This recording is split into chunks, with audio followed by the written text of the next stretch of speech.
To the Daily Combat podcast, mixed in with the AWE podcast today. This is Hollywood Matt Connolly here with the double biceps. It is in the contract. I lean the wrong way. I always do it every single time. Stupid mirrored camera. I thought I've got it this time, and I still got it wrong. It is. Welcome to the show. The double biceps is in the contract, part of the requirements. Just ticking the boxes, making sure that the lawyers are satisfied and happy. The man sitting to my left, but to your right, the co-founder, co-breather of air, co-wearer of clothes in this very room. It is, in fact, the king of sting, the master of disaster, the Count of Monte Cristo. It is Thunderlips, the ultimate male. I like the glare that Greg is giving me during this intro. It goes on. We're about quarter of the way through. It is the winner of the Dave Stockbridge of the Year award. There it is there, the illustrious trophy held by the illustrious man with the illustrious beard. It is Dave Stockbridge. Stockbridge, welcome to your own show. Oh, well, thank you very much for that very, very warm welcome. And today we have two very, very special guests, Hollywood Matt Connolly. So we've got Greg Hearne from Diamondback Fighting Championship, of course, an esteemed fighter in his own right, but here in his capacity as a promoter for Diamondback Fighting Championship. And did we say extraordinaire last time? We should. Yes. So it is a commentator extraordinaire. It is, ladies and gentlemen, Rich Warner. The doyen. The doyen. Hey, that's right. That was doyen, not extraordinaire. So doyen. Thanks for having me again. PFL expert from memory. Rich Warner. Rich, the jiu-jitsu expert. Yes. You never forget. And host of In Between Two, well, they're not ferns, are they? Maybe you can tell us specifically what those are. Zach Galifianakis. Is that right? Zach Galifianakis? Did I get that? Yeah, that's the one. Yeah, going to do In Between Two Ficuses, or I'm not sure. So of course we're here to talk about DFC 17. It's almost upon us. It's Sunday night, the 2nd of July, held at the Adelaide Oval once again, the home of MMA here in South Australia and the spiritual home of MMA around the country. And Rich, I know you've been looking up and down the card and eyeing off some of those matchups that are about to befall us all. And I'm sure you've got some hot tips for the punters, but also for fight fans, I'm sure you've got a few fights for them to keep their eye on this Sunday night. Yeah, I think Greg will be taking the money out the back, but we'll get the bets and sorted out now. So we'll be taking cash on the day, I think. Is that right, Marv? Well, we don't endorse any gambling public platform, but if people do, all right. Come and see me. We'll see what we can do. We'll put some good odds on. But yeah, there's some really, really great fights. Of course, super excited to get back to the Adelaide Oval for DFC. It's a real different atmosphere and a different event completely from an Apex event. You know, it's a whole culture unto itself. It's a very special thing, DFC. So at Adelaide Oval, the McGarry Room, or the Big Willie Room, we should say. Yeah, I like the renaming and the rebrand. I think it really works. The Big Willie Room. Some really good, exciting fights. Of course, culminating in the massive main event with Funky Cold Medina, Jesse Medina against South Australia's own undefeated lightweight superstar, back from injury. He's back, everybody. Return of the Mac, Tim Rogers. Flashbang Rogers is back. So, yeah, really, really excited to see a lot of other fights on the card. But, of course, that's a massive fight. Absolutely massive. And our very first DFC women's title on the line as well. Yeah, looking forward to that one. That's for sure. Obviously, we've got Talia here from coming out from Barossa, and then we've got Drop Bear coming in. So it's going to be a very, very exciting match. And for me, very interestingly, two really good nicknames. I love that. Can't put a price on a moniker. That's for sure. Yeah, Greg, Rich, what was your fighting nickname? No fights on my record, mate. I normally used to run away from fights, and that was probably the best thing I could do. The Shadow. Yeah, exactly. The fast runner. Yeah, Marvin's probably the one to talk to in terms of nicknames. I don't know, mate. What'd you go with for your last fight? Just Marv, mate. It's stuck. It's stuck now. It's stuck now. That's for sure, and it's just easy for me enough to remember. So I think it's important that whatever your nickname be, that it be bestowed upon you by somebody else. You know, I think anybody who gives themselves their own nickname is no one would do that though. it's going to be a prejudice person you don't want to spend much time with. Well, the thing about being nicknamed Drop Bear, it means that you're probably not so much going to be renowned for your striking. I think it comes from a wrestling background, that koala jumping from the bushes and grabbing, maybe taking a backpack position, Marv. I reckon that's going to be her key to victory if she's got a chance against, of course, Talia. Yeah, well, Talia is definitely known for her striking, and of course, famously called in her last fight at DFC with was it 15 or 17 kicks to end that fight? I remember there was a lot of counting. It got to a level where it was kind of beyond my level. I don't know. It was something incredible like that. And the amazing thing is as well is she's obviously recently come back from a victory on Eternal MMA as well with exactly the same style knockout as well. Similar amount as well too. Very, very exciting. And I think it's exciting that punters are turning up and paying their hard-earned to watch a female co-event. Well, both of these, it's at that level when you're Talia greats where, you never know where this kind of athlete could be in the future. These girls, they can go far with just a couple more wins on their record. You could see them, headlining on national, international TV. Well, I think just over lunch, Greg was mentioning that Talia's a competitor at or opponent at Apex 2. Apex 2? Apex 2 has now gone on and is now the UAE champion and is knocking on the door of the UFC. So, as you mentioned, you're only a fight or two away from greatness if indeed things fall your way at DFC. Yeah, I just want to see that rematch of her only loss against that. Was it Samara Adams? Because Samara has gone on for Amina Hedaya. Amina Hedaya. Sorry, Samara was her first fight. Amina Hedaya. Amina has gone on to some, huge things nationally as well. So, so she's right up there. But I'd like to see her avenge that loss. How do you see this fight playing out? I think it's a classic, they say, what do they say? Styles make fights, but this one's a classic battle of two different. I mean, you don't want to just put a fighter into, they're this and they're only this. Of course, Danielle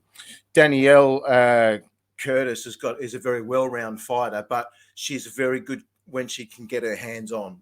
So as soon as she gets from a clinch into the further grappling positions, I'd say that's where her advantage is going to be. So if I was her coach, I'd be, you look at her background, she loves coming in with a flurry. She's really good with that overhand right, but she'll use that to really change the distance, to come in, to try and grab hands on and look for takedowns. That's going to be her key, because if she stays on the outside, it's going to be a long night. So it's a real contrast to styles, that matchup.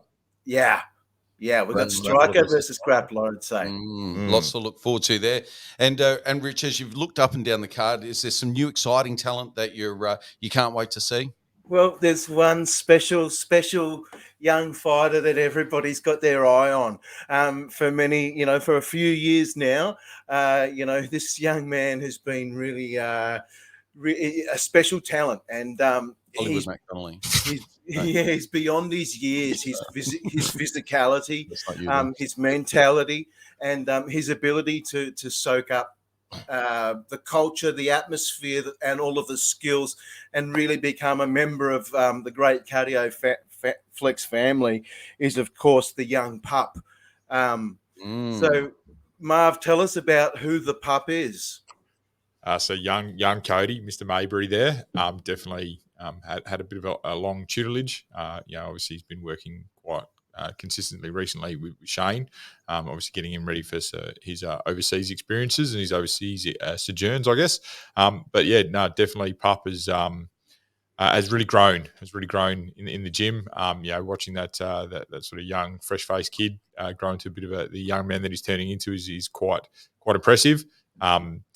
Definitely very well-rounded, great skill set. You've got to be careful with him. I remember, obviously having a few sessions in that with him as a kid, and then sort of realizing and understanding that, okay, he's a kid, you got to go easy on him, and now you're at that point where you can't rest on your laurels. You can't take it easy on him anymore because he's a beauty, that's for sure. He comes in, he grabs you, and he's not afraid to to throw around and look for those opportunities. So definitely Pup is one to watch on this card. So. And it's really interesting, you see a young man like that's kind of on the peripheral, just helping out at the gym, coming along to the events, and he's a boy, and then 18 months later, he's this well-rounded, well-developed fighter. He's got great physicality. He's a specimen of a young man, and now he's really coming into his own, isn't he? Yeah, certainly. And being that I'm aligned with Cardio Flex, it doesn't really hurt, but and I'm sure a lot of gyms have the same sort of cultures. But I look at the guys that are starting to come through for Cardio Flex now. You've got like Jed, you've got Louis, you've got Pup. These guys which are getting to train with each other every day, hang out with each other every day. It's like a ladder. They use each other to keep getting better and better and better and better and better. So, Pup's the latest one off the rank. There's a few more coming through as well, but certainly, it's exciting times watching these kids evolve and actually have been in and around the sport. I know we were just talking before about how stylistically, you can have a striker and a grappler, but we definitely have a good culture of people coming through now who are well versed in all areas, and there's really no deficiencies. It's okay, you want to do this, well, I'm going to do that, I'm going to do this, you're going to do this. Like it just evolution in the sport is massive. Well, you can't have a great culture without great leadership, and yourself and Ike, I mean, you're notorious for being, first in the gym and often the last out of the gym. You're really showing a great example to these young kids. I mean, you do post when you're closing up, and I don't know if you're there the whole time, but it just opens and then comes back later. I can't afford to train with the kids anymore, mate. They put me to shame. I've got to go to the outer extremities, but no one's there, so they can't watch me. But that's why Cardio Flex is opening at 3 a.m. now. yeah, pretty much. No, obviously, yeah. So what was the question? Yeah, great leadership. Great example. You're a great leader. Yeah, no, that's not me at all. I think everyone gets sick and tired of me down at the gym. I'm always shouting at people, yelling at people, but He's so full of shit. He's so full of shit. Well, hang on. You were right. You had it right, Spock. Well, I'll look at it this way. Like when even when I'm at the gym or any gym that I like to go to, we're doing something which most people don't do. We're doing a very uncommon thing that people can do, which is to get in and have a fist fight or however you want to frame it up. You're engaging in some form of combat sport. So you're going to be uncomfortable. So, when people are turning up at the gym, we shouldn't be going easy on them. Like they're about to be put into a situation where someone could be unjustly mean to them. And we want to have them ready and poised for those environments. So, whilst we do have a great culture or a hard culture at Cardioflex, I would suggest, it's also a very loving and embracing culture. Like we want to encourage these people that come through and everything. Well, I think I've said it on the last time I was on here, but like combat sports for me is love. Like it's me showing love to another man. In the most appropriate way, which is like giving them an opportunity to test with a fist and a with a fist. Yes, certainly. It's really appropriate, bro. Thanks for the sensitivity with that one. But this is obviously there's a lot of different thoughts on it, but for me, you want to make sure they're working hard in the gym, so when they're in the cage or in the ring or when they're on the mats, it's easy. And so, Rich, so some great young talent there. So we got young Cody Maybury. Is his debut? Yes, it's his debut. It's his debut, and under the bright lights and of Adelaide Oval as well. So I mean, it's a great place to step out and make your debut. And I'm sure there's going to be a lot of Cody Maybury fans there on Sunday night. Any other young talent that captures your imagination there, Rich? If you remember back to Apex, the first fight that we had was with a young Nina Kukovic who fought a young girl. Greg, you might remember her name, but she was also from Frontline. Don't recall the name off the top of my head. I think it was Shannon. Shannon Ross. Yeah. And that was a great way to start the night. And would you believe our first fight for the night again stars Nina Kukovic in her second ever fight. And it was a really, really back and forth fight. This particular one, she'll be fighting another stablemate from Frontline Gym again. So there's a bit of rivalry, a real friendly rivalry between frontline Muay Thai, of course, with the coaches there, obviously Ike and Vanessa Harvey, and putting their horses, in matches with each other. And of course, she's fighting Michaela Curran, who's the Irish's wife. Really? Yeah. Yeah, we love the Irish. So this is Michaela instead of Sean Curran. It's Michaela Curran against Nina Kukovic. So I'm really looking forward to just the way that the night starts out. With that. So will she also be the Irish? Can we lend her that moniker as well as McCushman? I don't know. We're going to have to ask her. Maybe there can only be one Irish. Maybe they can. Have a very Highlander situation there. I don't can be only one. We can get that sanctioned for the removal of heads. Yeah. During, No swords. No swords allowed, Rich. Only at Apex. That's only right. at Apex and in a controlled environment. Yeah. So it's a great way to start the night. Then of course you've got Crane Burke versus Abdul Jalil. Did I say that right? Abdul Jalil Muhammad. Yes. Yeah, So you got Abdul. And he's making his debut as well. So another lad from Cardio Flex. So yeah, he's been in the gym for a very long time, Abdul, and very well rounded.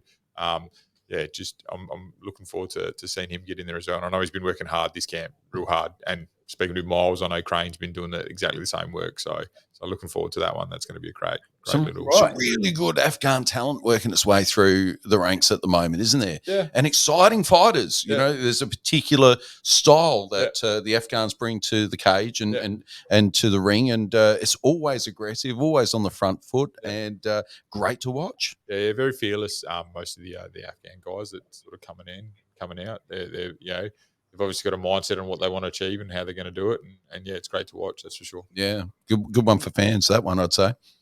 Do they? You've got quite a few of them from Cardio Flex now, Greg. Do you find that they have a similar kind of style, just maybe because of the cultural background, or they're all quite different? They're all quite different. I'd suggest that Abdul's going to bring a sort of different surprise from some of the other guys that have been coming through, like MJ and Sadiq. But yeah, there's definitely going to be a nice little wrinkle to Abdul's game. Just going to smash. Going to smash. It's going to come to a smash, indeed. And what else do you like on the card there, Rich? As you cast your eye. Oh, I like Jordi Anassi. I think it's a Muay Thai fight, that one that we're going to have. So we're going to have some Muay Thai fights as well. We've got K1 and Muay Thai as well. So I love a great hybrid sort of card as well. So some really interesting stuff. And of course, you can just see the quality and the cream rising to the top as the card goes on. But about that sixth fight with Cody Mayberry, I think, is where things will be pretty hot, because I think that one, I'm sure they're going to have an intermission after that one, mate. We're going to need 15 minutes to grab a beer for sure after that. For sure. Plenty of time for beer throughout the night. Some adult beverages. You've got some great clubs represented. Mildura Martial Arts, have come down, with quite a few fighters, with Jesse leading the way there.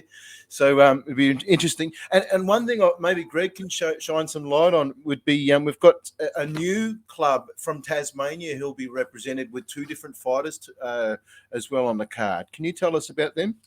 Well, obviously we've got I think it's Josh and sorry, I'm just going to check my notes. Yeah, there's some fantastic talent coming out of the Apple Isle at the moment. Josh, so it's Furnace MMA with Josh McMahon. And we've also got Storm MMA from the ACT with Archer Cooney. I know. Take it off me. Right? It's like schools, they do take the phones off from schools now. So obviously you got Casey and Casey Lockett. Coming from Furnace MMA. So we've obviously had some contact with their coach in previous iterations. So they're coming out of very well-schooled Twigs. So Twigs is the coach for Furnace there. Millwood. Yeah, Twigs Millwood. So he's bringing those two lads over. So we're pretty excited with that. And then Storm from the ACT is bringing over Archer Cooney off the top of my head, which is another great sort of kid, to sort of do battle with Cody. So we're very excited about obviously those two clubs coming over. just recently won his fight, didn't he, Greg? At Storm against Matthew Thompson. Yeah, I believe so. So he's going to Yeah, have we're that obviously in the bank we're against excited. Cody. Sorry. He's going to have that in the bank with one fight of experience against Cody. Yeah. Obviously, but we're still very confident that that's going to be a competitive fight for both parties. Obviously, with the work that Cody's been putting in, and obviously the opportunities that Archer's had, we still feel it's very fair. There's a lot of anticipation around these matchups, especially with these amateurs that are new on the scene. You might have seen them train before. You might have captured some images on Instagram, and you get a sense as to their form. But it's really only when they're in the cage that you get to see how it's all panning out for them. It's really exciting at this end of the gravy train. Yeah, I've got to say, this one's hard to call on so many of these fights. A lot of the times, I can pick, quite a few times, who may have a better chance than others. This one, I reckon it's a pretty evenly matched set of 12 fights. I don't think there's really one, standout favourite in any single one of them. No, I'd agree with that. And obviously Craig, who does all of our matchmaking, certainly that's the way we like to try to run it. We don't like to give anyone an easy fight. We want to make sure that we're putting exciting sort of stuff on for the fans. We've a well balanced and well matched card. Obviously, amateurs. Yes, we're starting to see a lot of the amateurs in SA. The scene has been sort of starting to pop off. After we had a couple of down years there, we've obviously some sort of external factors bearing in mind, COVID and such. But now we're starting to see a lot of the amateurs start to sort of creep through those ranks and obviously start to look to turn those amateur fights into professional fights. So obviously it's going to be a space to watch. And do you ever think we'll see a Masters class emerge in DFC? Well, for some of us older guys, we would certainly like a Masters class, that's for sure. It'd be a nice opportunity. Obviously starts over 21. We're obviously it's not something that's really been popping off in I guess any MMA at this stage. Obviously, there's a certain shelf life for most of the athletes to sort of compete at. I'd have to get back to you on whether there's going to be a Masters class. No, definitely not. When we look at some of the Masters fights that have been on in the past, so if we refer back to Tito versus Liddell, was it 4? I think it was 4. It was.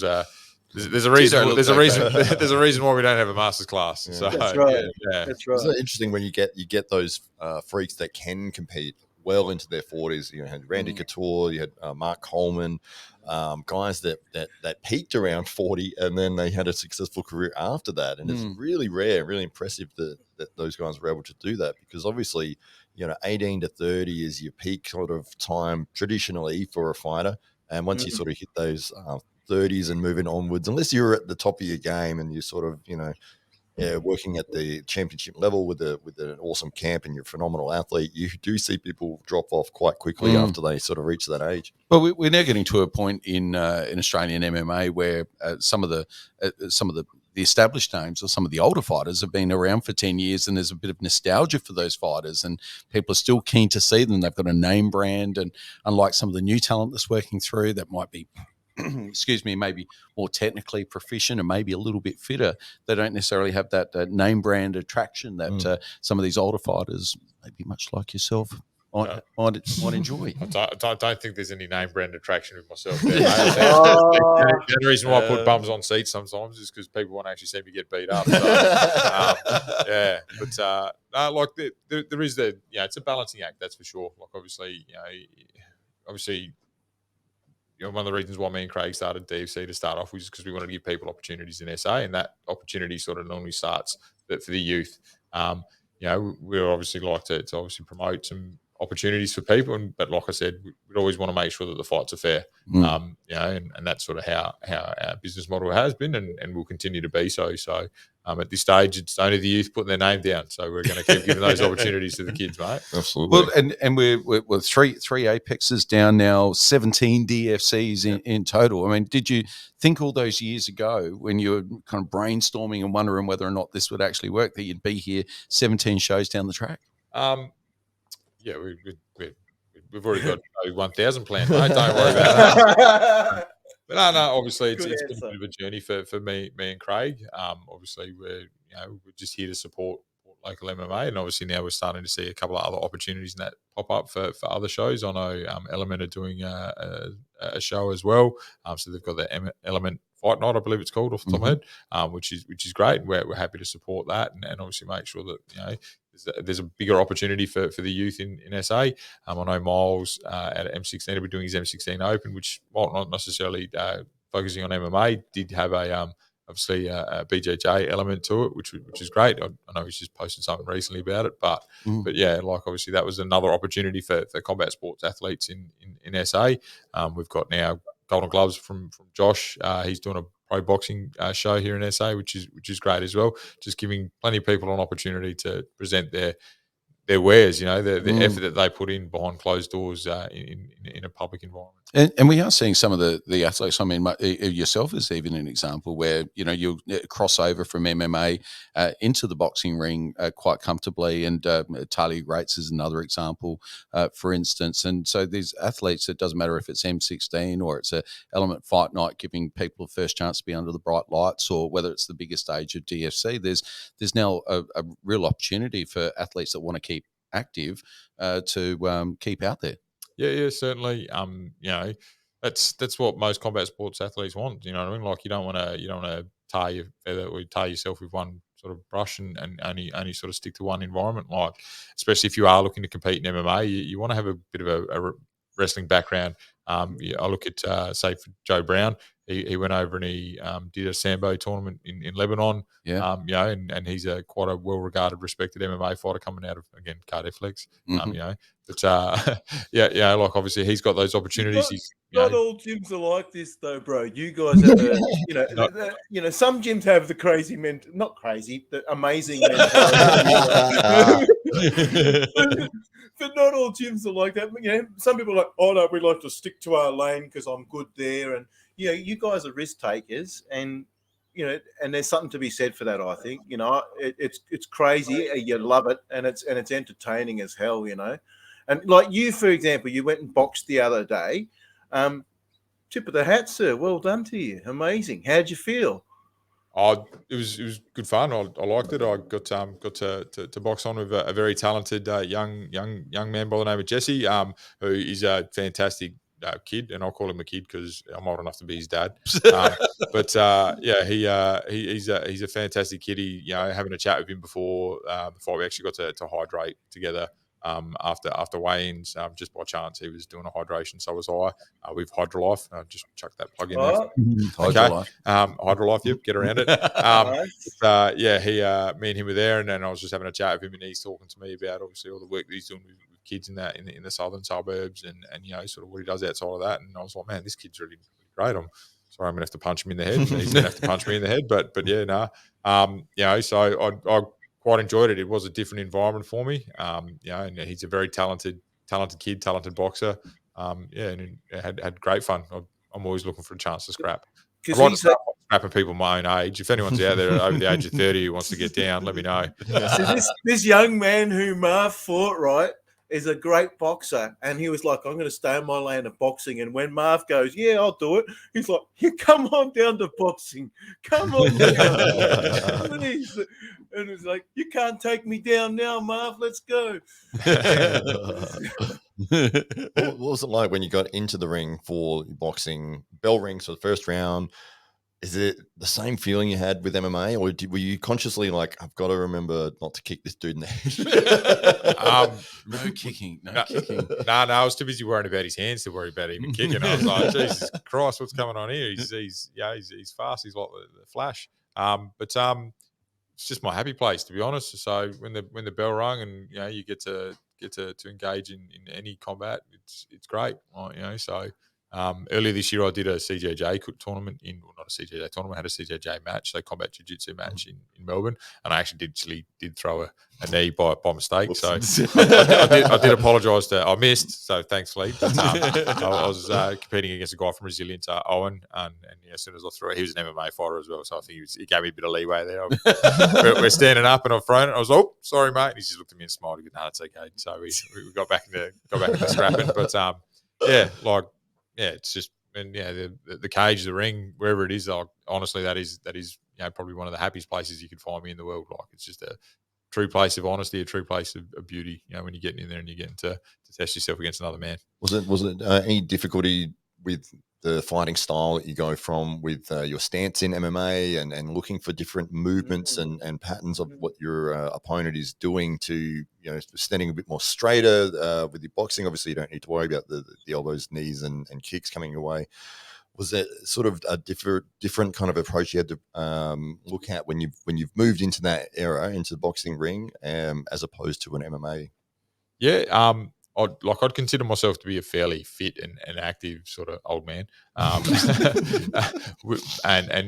one thing that I did notice after just specifically looking to do boxing or just throwing punches instead of weaving in some kicks and knees and elbows and takedowns and things like that, is my shoulders were getting, I think week one of my camp, I was like, what is going on here? My shoulders are sore. Like, normally I don't get too sore after any camps or anything like that. But yeah, week one it was just not having the ability to transition, blood from your shoulders back down to the lower extremities and things like that, or having a bit of a chance to get a takedown and have a bit of a cheeky rest. I do like to try to grind my opponents out. He admits it. Sorry? Good to see you admitted it. That's good. Yeah, no, it was. There's definitely an adjustment and skill set that you need to look at. It's different, isn't it? It's totally different. Yeah. Boxing is a very targeted sort of a bit like what you're looking to do. Yes, you can weave your footwork and that in there, but ultimately you're trying to throw your hands, and I'm probably not doing it as much justice as I should. But it was hard to kind of transition to go like, there's no opportunities for rest for my arms. Got to keep my hands up the whole time. Are you going to do it again, Greg? Of course he will. Yeah, of course I will. Yeah, give me. I'd love to certainly get back in there. I'm still actively looking for opportunities. Again, I've got to put a caveat around it. Anyone over 30, let me know. All right, but I've got to stop fighting these kids. If the opportunity's there, then I'd certainly like to get involved in anything like I did M16 the week after my boxing fight, which was good fun, and had some cuddles with Dan from M16. But I definitely still have that hunger and that appetite in there, and it's obviously any opportunities spoken about with, like, obviously my coach and just Craig and in there. I mean, we've spoken before on the podcast how, as you've been a previous guest, and people should always check out that our first episode, which I think was our second episode. Yeah, I think it was one of I think it's pretty early. Yeah, first or second episode. You were our first guest. I didn't have a beard then. You did. That's how long ago it was, ladies and gentlemen. So, you did mention then that you were quite late to the MMA life, and was nearly 30 by the time you'd had your first fight. So, although you're nearly 40 in a cage, in a cage, a nightclub or any don't know what you're talking about. Anyone who I've ever spoken to in a nightclub, they left of their own validation. No hassles whatsoever. Down the stairs very quickly. So do you feel like if you'd started, and as much as there might be regrets that I wish I'd just started early, do you now feel like maybe just as well I didn't, because I'm 40, I'm still sharp, or nearly 40, I should say. You're still sharp. You're still able to compete at a high level. What's your feelings about that now? Everything sort of happens for a reason, I believe. So, it'd be hard for me to say, well, I wish I'd started when I was younger. I certainly would have loved to have been, given opportunities or found this lifestyle when I was a bit young. Obviously, I do have a bit of a sordid background in how I've sort of got to where I am today. But and obviously the focus. It's the same sort of background as Hollywood Matt Connolly, I think. So very similar training ground, I suspect. But the drive and the background that I found, or the drive and the focus that I tend to find through training in any environment, but particularly combat sports, has kind of shaped me into who I am now. So there's certainly no regrets. Like I wouldn't change my life for anything. Like I've got 5 beautiful kids. I've been given plenty of opportunities. I've made a shit ton of mistakes. But I am where I am now because of the path that I've walked and the path that I've led. So finding the best gym in the world, in my humble opinion, Cardioflex when I was 29 was one of the greatest things, and it's established some of my lifelong and my best friendships that I've got. I don't have too many mates outside of the gym, funnily enough. But don't spend much time outside of the gym.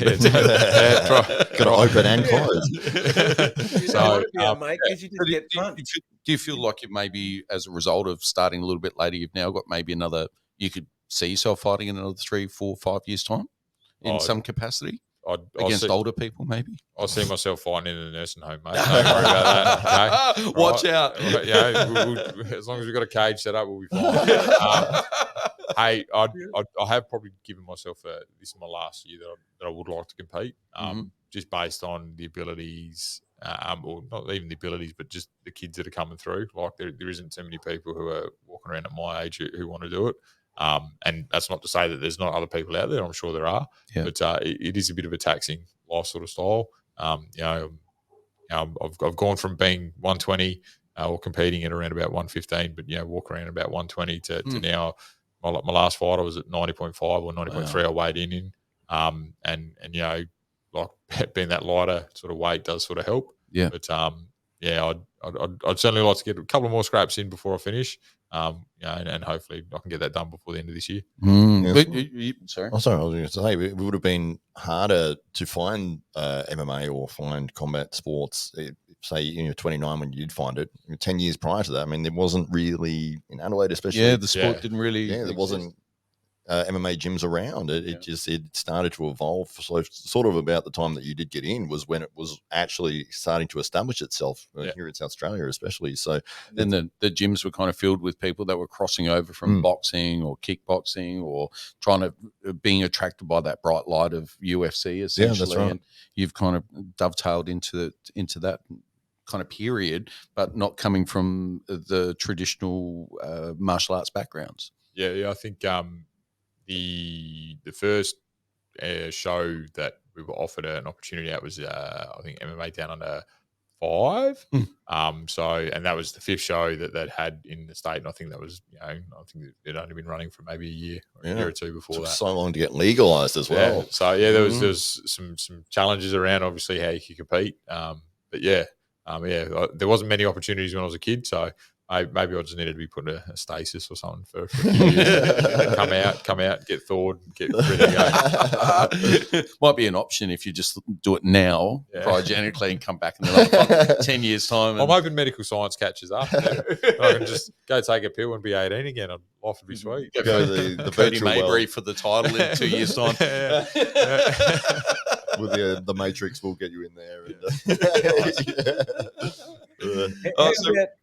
Sorry. How about your change of role? Like, are you doing a lot more sort of coaching, sort of, and helping Ikey and doing sort of?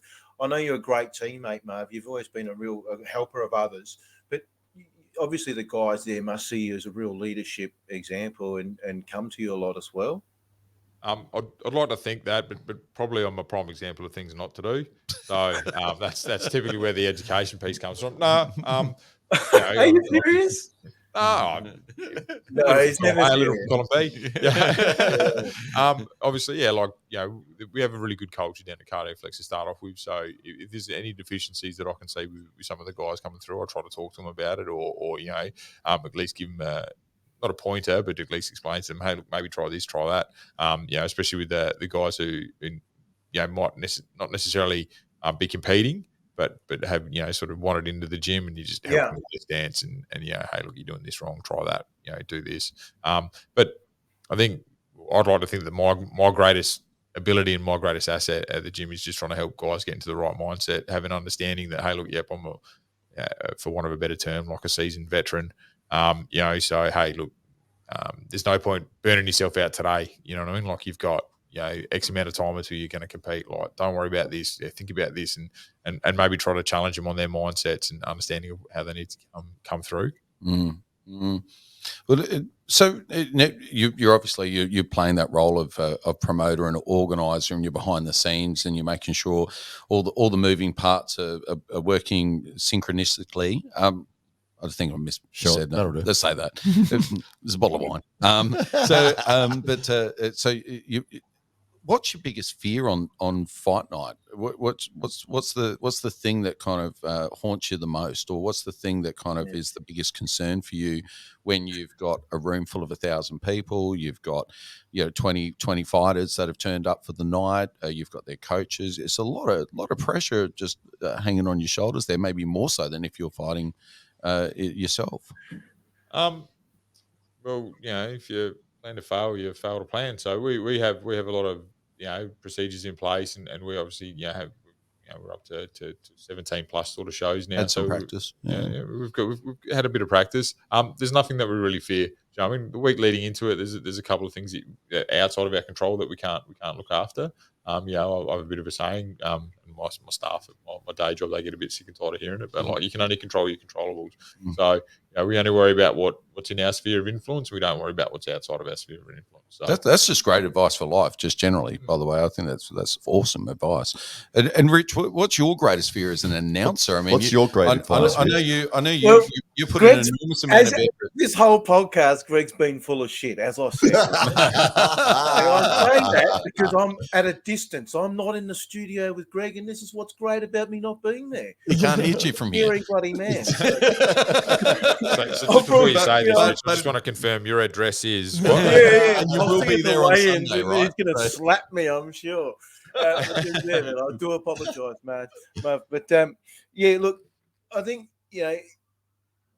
he's full of shit because I've just lost myself. What were we saying? Maybe you're full of shit, mate. You're sitting there.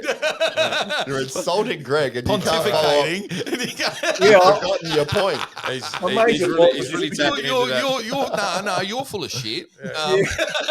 Well, major point would just be insulting and then forget about what I'm talking about. What's your biggest fear on fight? That's what I was going to say. What can you fuck up? Sock puppets. That's what I was going to say. Like he avoided your question by saying, but it was like a show or two ago, Marv. Do you remember this? Like there was a young fighter and he was fighting for his debut and he was coming from this weird ass club and a dubious background, say of amount of skills and fights and stuff, and he was fighting somebody who we thought he actually can fight, and he didn't show up until the last second. Do you remember that? I do know who you're talking about, and I do know what you're referring to. But again, I'm going to throw into you. Can I control when he got there? So I'm not going to talk about things I can't control. So I that's right. I've given him a roadmap to what time he needed to be there. He didn't show up, so that's fine. Oh, hilarious, wasn't it? It was like everyone's running around. Where is this guy? And we're hearing word that he's decided. He's told his mates, I'm basically I've stepped into something I probably shouldn't have, sort of thing. And then his mates are going, "You got to do it now," I don't know. This is all rumor. I didn't hear any of that. Like I'll give credit where it's due. Like that was one tough kid, and obviously he'd obviously he put his name down, and then he stepped in, and he was given an opportunity. There might have been some bits and pieces here or there, but he certainly showed he was tough. But unfortunately, sometimes being tough isn't what you need to do in these day and age, especially when you've got people who are really well evolved martial arts experts. You know what I mean? And the guy that he was competing against come from a very well-rounded gym. That's the worst thing that can happen, I reckon. But it didn't happen. It was like from a commentator's perspective, if I can answer Rich's question for him, would be Rich fuck up. Would be getting some of those really squirrely names that you can sort of get just anyone with the last name Hunt, I'd envision would quite be promoting some fear and some trepidation. Thanks. Have you had one of those moments on the mic, Rich, where you've listened to yourself back, or you watched it and you go, oh fuck, it was as bad as I thought it was. You just don't. I think which one hangs with you the worst? Complete dickhead. Sorry, what was that? I think that you just don't want to sound like a complete dickhead, and then sometimes you've heard, but like you said the same line twice right after each other or something like that, and you're just like, how many times can I use the same word? Or, it just sounds like a complete idiot, like stuff like that. But Indian toe wrestling come to mind at all? yeah, at the end of the day, I think that I suppose it's pretty easy just to enjoy the moment of what is happening and unfolding in front of you, and just to be a part of that. I think it's just to immerse yourself and be a part of that moment, and fucking forget about the right thing to say or whatever. Just enjoy the moment, live the life, and I think everything should be all right. Yeah, it's good, easy to say, but then Ikey's there watching, so. No, we watch it back later. Yeah. He told me that he didn't get broadcasted on Fox Sports because I said, "Oh, geez, this guy's got to make it uglier than a bag of dicks to win this one." No more bag of dicks. No more bag of dicks, please. Bag of dicks off the menu. The problem wasn't that you said it; it's that you said it twice in succession. That was the big issue. Like when you do a word check or a spell check and it comes up repeated word, you just want to delete the repeated word. That's Yeah. There are those moments, and so it's not just the fighters; it's the promoters, it's the commentators. It's a big night. Everybody wants to perform. Everybody wants to give it their best, and moreover, everybody wants to be respectful to everybody else that's there and make sure that they have a good time, and ultimately that everybody walks away happy from the night. So and Rich, for you, what fight will make you happy from the night? What are you really looking forward to? And you look at that card and you think, you know what, that's the highlight for me. They put that fight on just for Rich Warner. Well, there's a couple of other ones really quickly to highlight. Do you remember at Apex Sportfest last time, we got to witness the very debut of the Rainbow Snake, Alex Matheson? Yes. And he...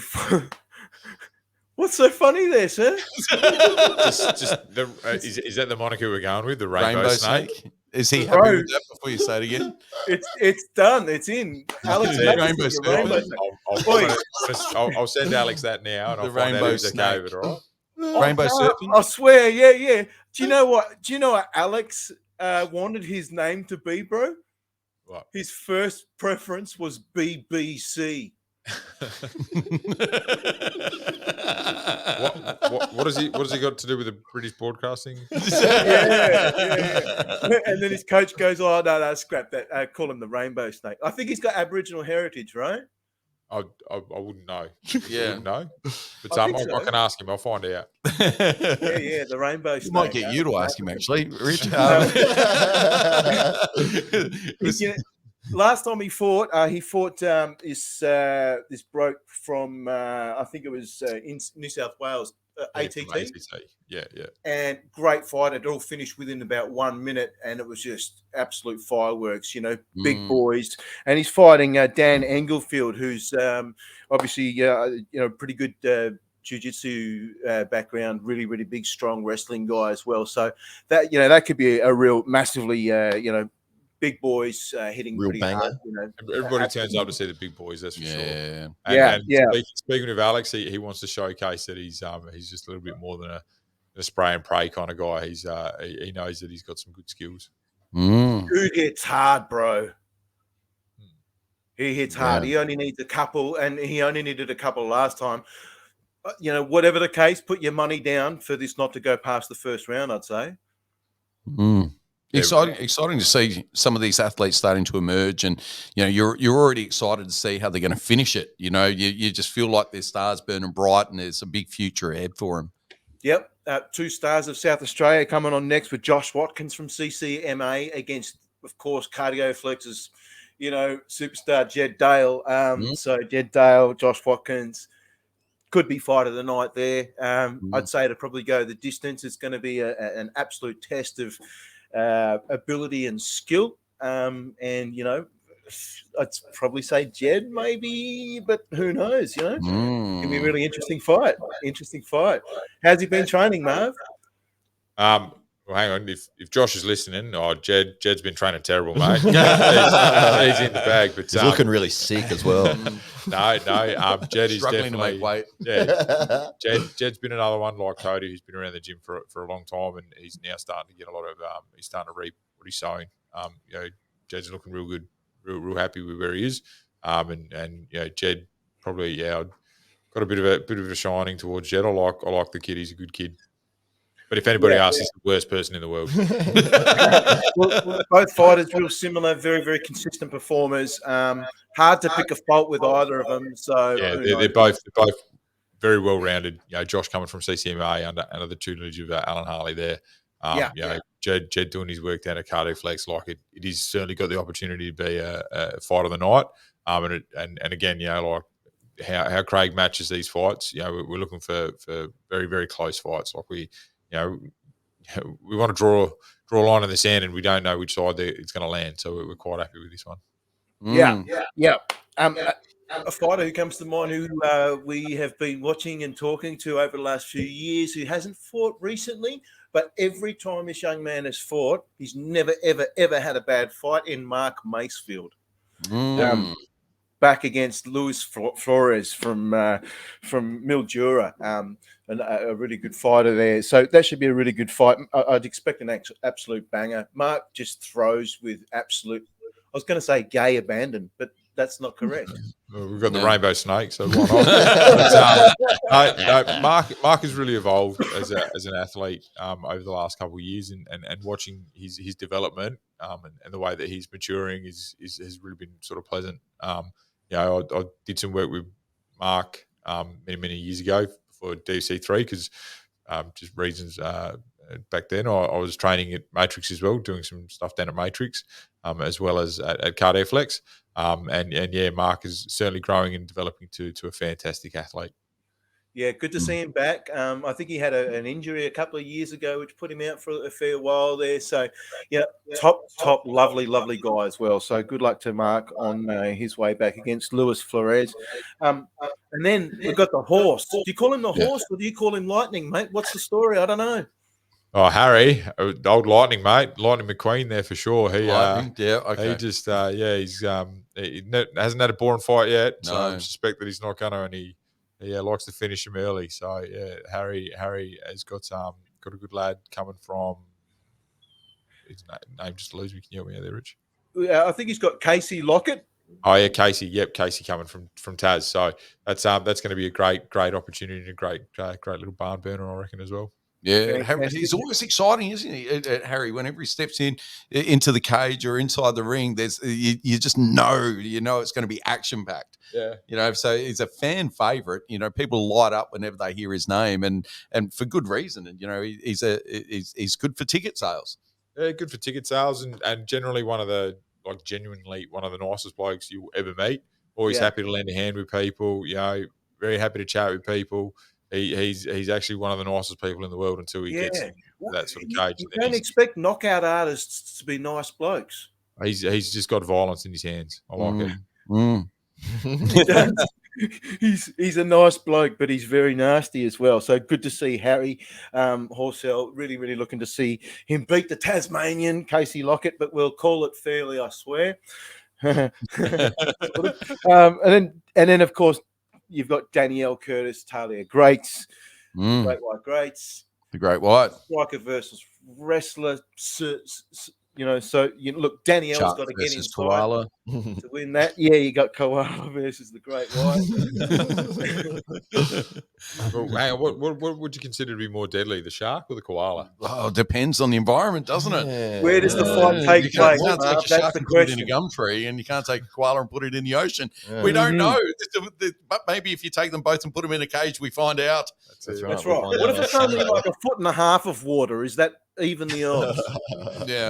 Maybe that's the I think you're working on something. Yeah.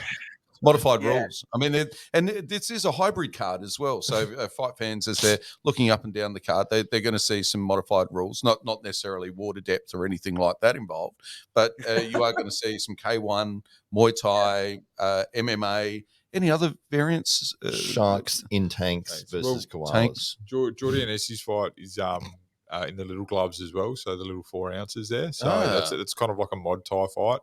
So really looking forward to that. Geordie is an exceptional striker. Not going to say, but he did cut me open the other week. So thanks very much for that, Geordie. I've got a nice little scar to add to me collection, that's for sure. But Geordie's looking real sharp with the little gloves on as well. So looking forward to that, and he hits hard too. Ooh. Yeah. He looks scary. If he puts a bit more weight on, it's going to be a bit more difficult, I think. What was the glove size for your boxing match? No regulation. I don't even ask. I think it's 8 10 to 10, ounces. yeah. 10 ounces. 10 Okay. I don't know. If someone knows, let me know. I don't know. I just got pushed in there. They just prodded me in there. Get in there. Get down. I was like, all right. I know what I'm doing. Yeah. I'm going to wear gloves for this one. We get the fight, all right, yeah. I told you he's crazy.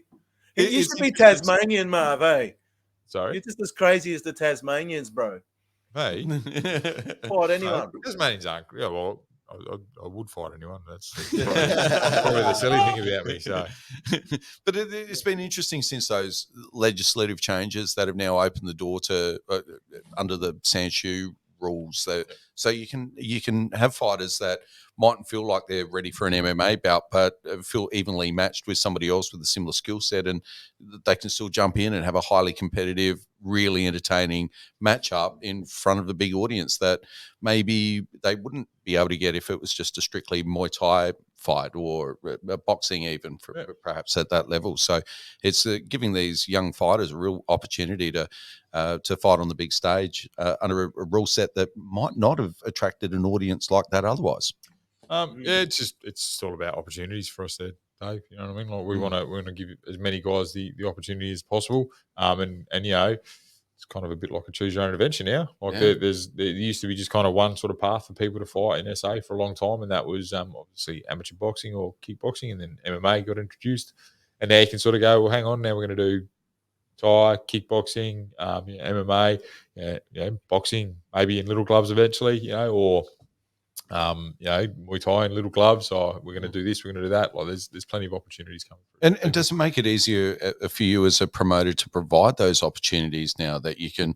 Instead of having 10 or 15 MMA fights, you've now got the spread of different disciplines that you can be inclusive of. Yeah. Well, obviously, we want to try to be as inclusive as possible. So if there's any athletes out there, and Craig's probably going to show me for this, but any athletes out there who want to fight under a specific rule set that obviously we can get sanctioned, send those opportunities through to Craig. Like we're always looking for ways to build and grow the combat sports repertoire, or sort of a footprint in SA. Like we want as many people to be competing as possible, over 40s in particular. So would they ever sanction bare knuckle? That be something that we could get sanctioned in SA, I'd envision. But obviously that would need to go to ORS, so the Officer Reckon Sport Racing, for us to consider that. There is a combat board that sits. South Australian celebrity MMA matches, one per night, bro. Who's your pick? Who are you getting? Who do you want to fight? Oh, maybe like you can get Kane Corns. Everyone hates him. To fight his brother. And we can get it sponsored by McCain and see who's the best corn. Yeah, that's right. We've got a challenge here for Greg. He's going to participate in our sponsors here. We've got Barbell Foods have got their beef jerky, as you can see here. Oh no, it's biltong. We must qualify. Sorry, it's biltong. it is biltong. Fundamentally different product. It is a completely different product, but it is by Barbell Foods, and we've got this incredible Bunster's Shit the Bed hot sauce. It's got a 12 out of 10 hot sauce rating. Dave Stockbridge's eyes immediately started watering the second he tried this. It is incredibly hot, and Greg has said that he's up for the challenge. Let's go. So Greg is without doubt one of the toughest men in Australia. Do we have to drink the whole bottle?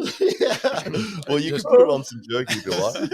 I picked the best days not to be in the some chili biltong before you put the chili on it.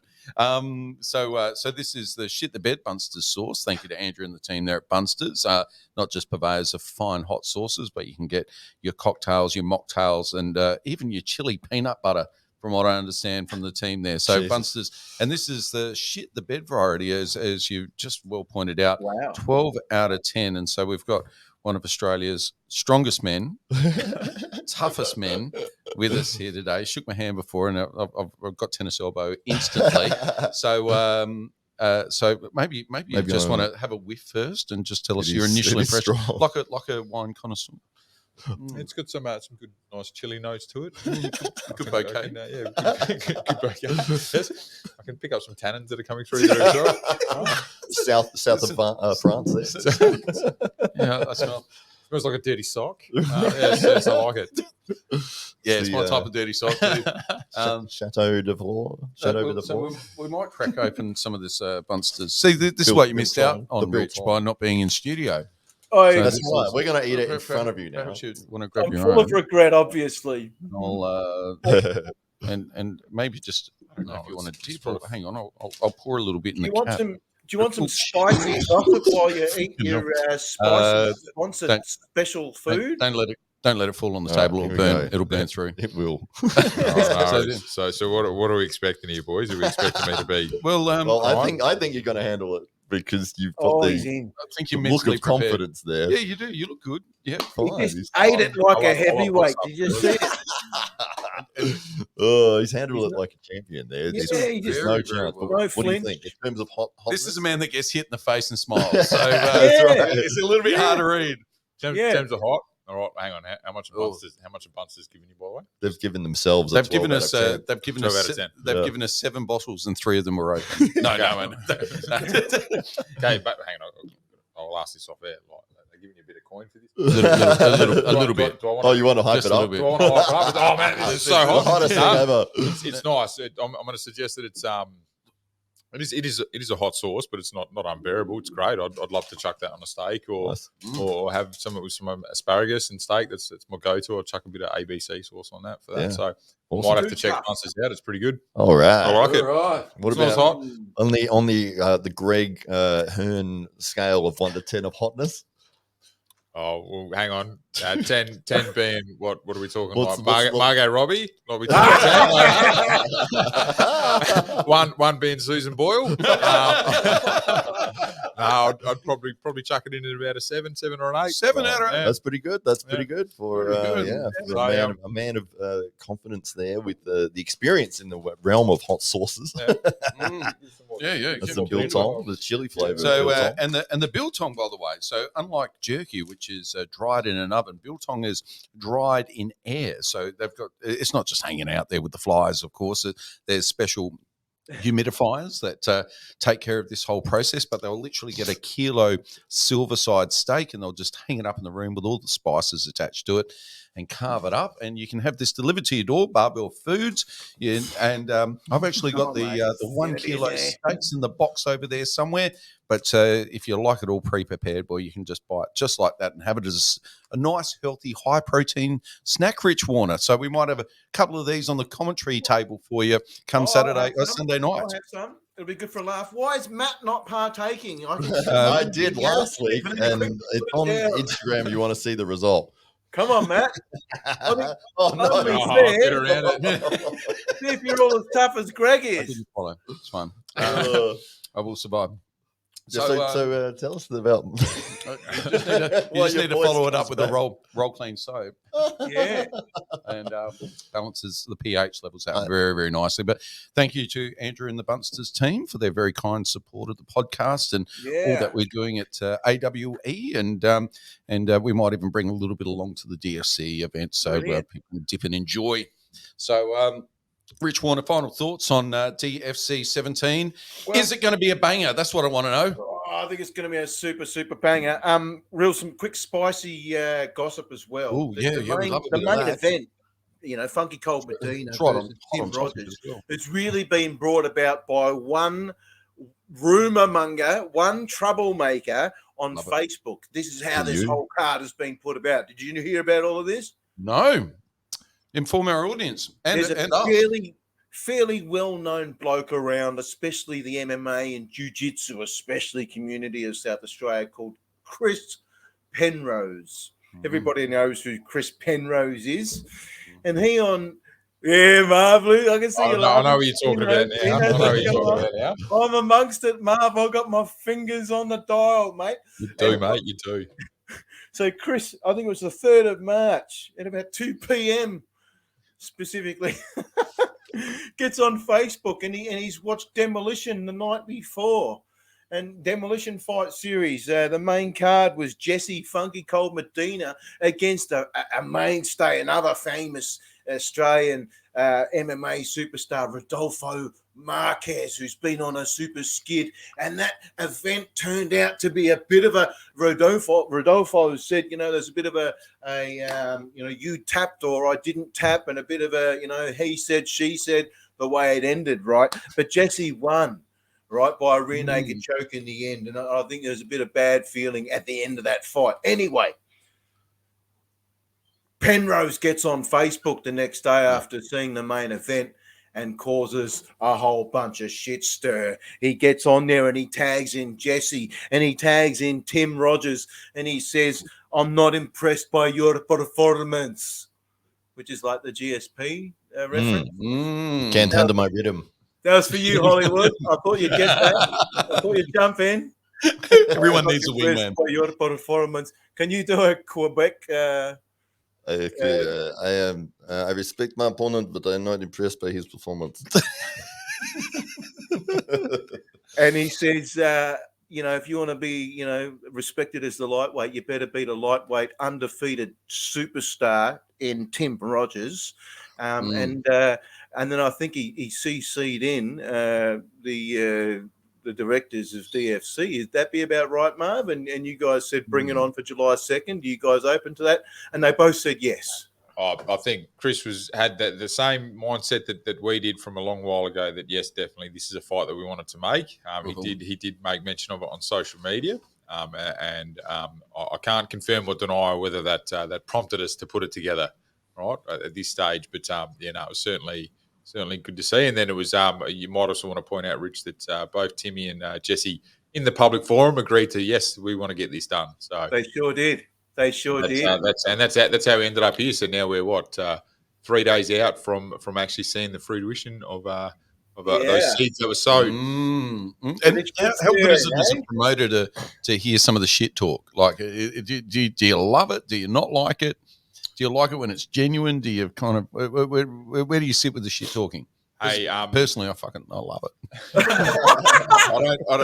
I'm always very respectful to my opponents, and they're always respectful to me. So I've never had anyone talk any shit to me, and I've never spoken any shit to anyone else. It is a part of our sport, but definitely, hey, people like to say it in a public forum, then I'd definitely like to see them back it up as well. So there has been a few that have in the past, had some things to say, and then when they've been given opportunities, they've gotten real quiet. So heard it from Greg. If you're going to shit talk, be prepared to sign the contract with DFC. That's right. Make it a main event, or shut the fuck up. So that's how it all happened. So a really interesting tip of the hat there to Chris Penrose. Well played, sir, and you got what you wanted. The fans have been given what they want to see, and we're really, really looking forward to it. So it's going well done, Marv and Ike. William McGarry room, the Big Willie room at Adelaide Oval. So the home of Adelaide MMA, and one of the greatest venues that you can ever enjoy sport in. Rich Warner will be on the microphone, and you'll be able to hear his dulcet tones and maybe even just catch a glimmer of his beaming dome from on the pay-per-view, which can be found on Fight TV. So we see the rainbow snake. You can head straight over there, and and you can buy the pay-per-view on Fight TV. Just go straight Fight TV, go to the search Diamondback FC. It's going to pop straight up, and just put your hard-earned down, and it will be money well spent, I would suggest. Yeah. And of course, I believe there's but a handful of standing room only seats available. I believe all the top seats are already gone. If you want to sit down, you're struggling to find a spot. Yeah, we do have some limited seating still available, but as of this morning, they were selling fast. And the GA is almost all gone as well. So it's going to be back to a packed house. Beautiful. We're expecting north of about 1,100. Wow. In the room. So one of the best shows in Adelaide, or best shows in Australia to get on for attendance was. Incredible. And back to kind of pre-COVID levels now. Yep, almost back to pre-COVID levels. Amazing. Diamondbackfc.com to get tickets. Yep. So head over there if you haven't already done so. And if you do plan to be there at the Adelaide Oval, just make sure that you're online now. Don't wait to buy the tickets on the door. It could be too late. So that's our advice to you from the Daily Combat podcast. I'm Dave Sobridge. I'll be there. I'll be the man in the suit with the beard, standing in the middle of the cage, making noise occasionally. And of course, receiving instructions from this man next to us, Greg Hearne. Thank you so much for joining us on the podcast. Oh, thanks for having us. You got your suit sorted? Or did I see that the other day? We certainly have. Oh, yeah, special. Thanks to Melap and the team there at Lammy Largo. We've got ourselves a very special purpose-built number. So first version was a little bit weighty, a little bit heavy, and not enough kind of wriggle room. But also under the bright lights at the Adelaide Oval, it was a little bit too warm. You got the Bruce Buffer stretch pants. So we've had to let those pants out just a little bit, and not for movement, just because I've gotten a little bit bigger. But we've like a jetpack. thank you very much into the octagon, come out and jet out again. Yeah, just cage or jetpack will be the only way if those pants got any tighter. So very fortunately they've been let out a little bit. So we've saved some money on production for DFC 17.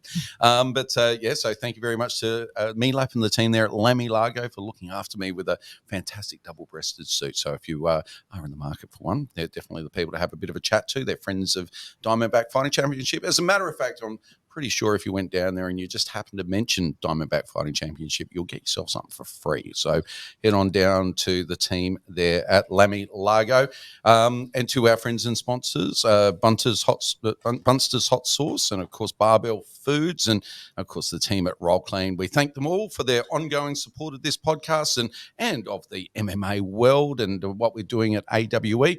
And of course, on behalf of Hollywood Matt Connolly and the team, I'm sure there's a double bicep in there before we go. There you go, ladies and gentlemen. Thank you very much for joining us on the podcast, and we'll look forward to bringing you more next time. Thank you.